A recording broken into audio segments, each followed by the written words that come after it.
Self-stretching of hip adductor muscle. Powerful hip adductor are adductor longus, adductor brevis and adductor magnus. Secondary muscles are pectineus and gracilis.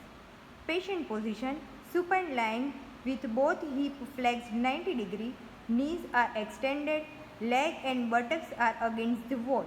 Now procedure, have the patient abduct both hip as far as possible with gravity causing the stretch force.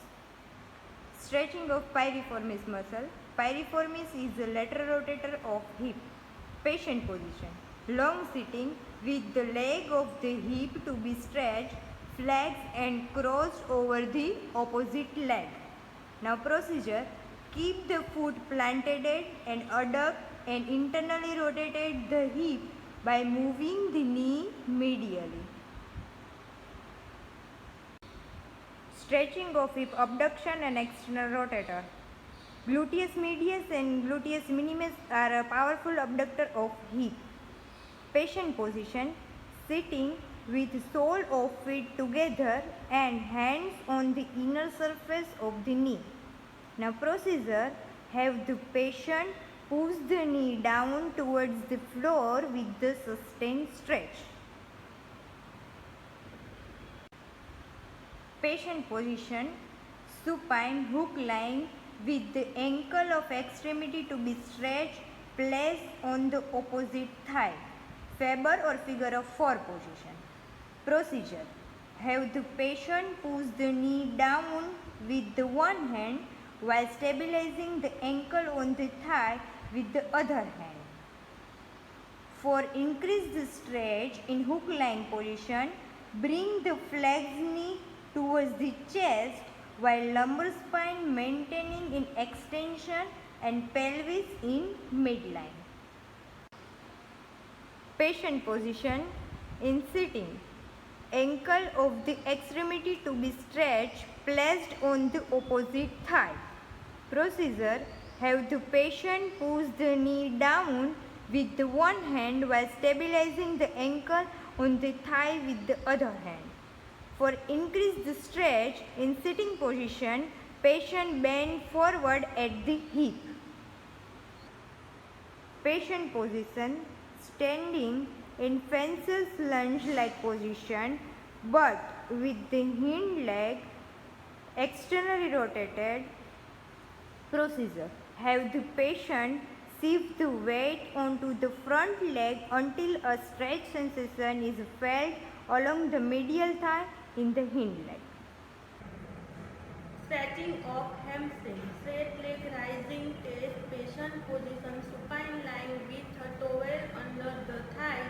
Procedure, have the patient perform SLR with one extremity and apply the stretch force by pulling on the towel to move the hip into more flexion. Hamstring stretch in doorway. Patient position, supine lying on the floor with one leg through a doorway and the other leg propped up against the door frame. Producer, patient have maintained the position and stretch flat. For more stretch, patient move the buttock closer to the door frame, keeping the knee extended.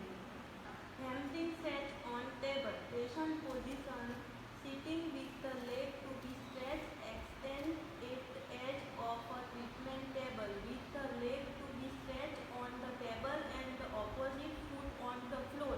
Procedure, have the patient lean the trunk forward towards the thigh, keeping the back extended so there is motion only occur at the hip joint. Bilateral toe touching. Patient position, standing. Procedure, patient place hand on the hip when bending forward and bend forward in standing. First do anterior pelvis tilt to extend the spine, then keep the back stable. Bend only at the hip and move only through the range of forward bending in which the spine can be maintained in extension. Stretching of rectus femoris. Rectus femoris is extensor of knee, flexor of hip joint. Patient position, supine lying with hip near the end of treatment table. Both hip and knee flexed and thigh on the side opposite the thigh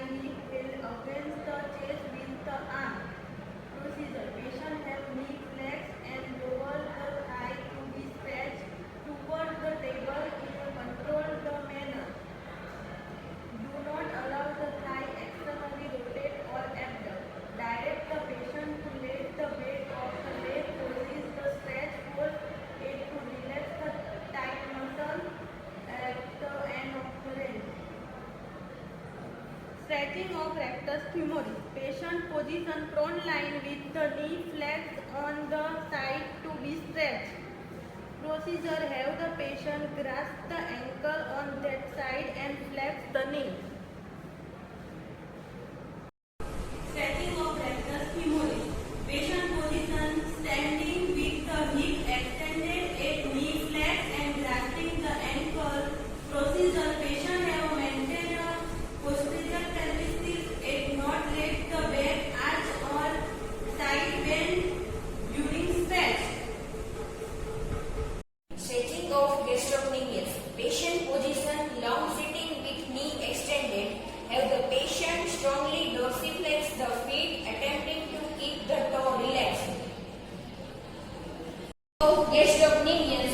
Patient position standing with the forefoot on the edge of a step and heel over the edge. Have the patient slowly lower the heel over the edge. Stretching of gastrocnemius. Patient position standing on a stepper with foot pointing upward and heel downward. Greater stretch occurs if the patient leans forward. Stretching of gastrocnemius. Patient position standing to stretch the gastrocnemius muscle, the knee of back leg extended.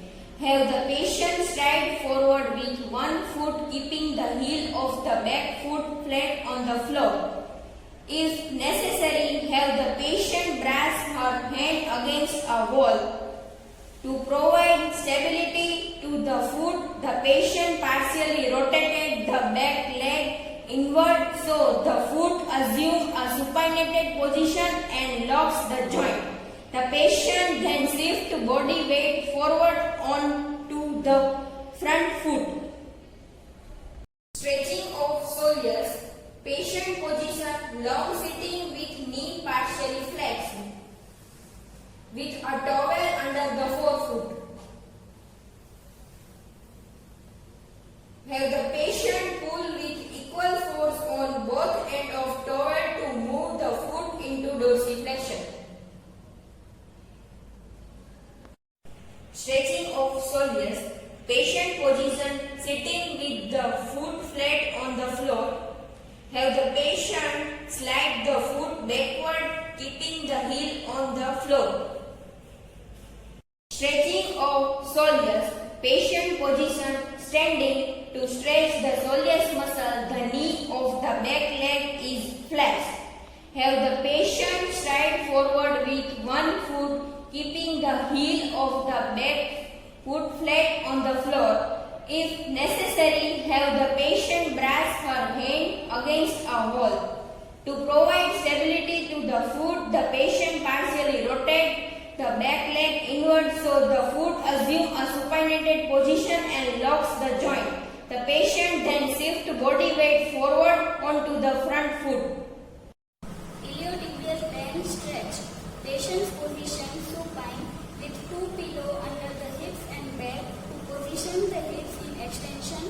Instruct the patient to cross the uninvolved extremity over the top of the involved extremity so the involved thigh has room to move into adduction and internal rotation. The foot of the uninvolved extremity is placed lateral to the knee of the adducted thigh and assist in holding the stretch position. Iliotibial band stretch. Patient's position sideline with the leg to be stretched uppermost, the bottom extremity is flexed for support and the pelvis tilted laterally so the waist is against the mat or floor. Abduct the top leg and align it in the plane of body in extension. While maintaining this position, have the patient externally rotate the hip and then gradually lower, adduct the thigh to the point of stretch. Iliotibial band stretch. Patient's position standing with the side to be stretched toward the wall and the hand on that side placed on the wall. Have the patient extend, adduct and externally rotate the extremity to be stretched and cross it behind the other extremity with both feet on the floor. Have the patient shift his or her pelvis toward the wall and allow the normal knee to bend slightly. There is a slight side bending of the trunk away from side being stretched. Stretching of iliopsoas, hip flexors and anterior hip region. Patient's position, Thomas test stretch, supine with hips near the end of the treatment table, both hips and knees flexed and the thigh on the side opposite the tight hip held against the chest. Have the patient slowly lower the thigh to be stretched toward the table. Stretching of iliopsoas, hip flexors and anterior soft tissue of hip. Modified fencer stretch, patient's position, standing in fencer's lunge-like posture with the back leg in same plane as the front leg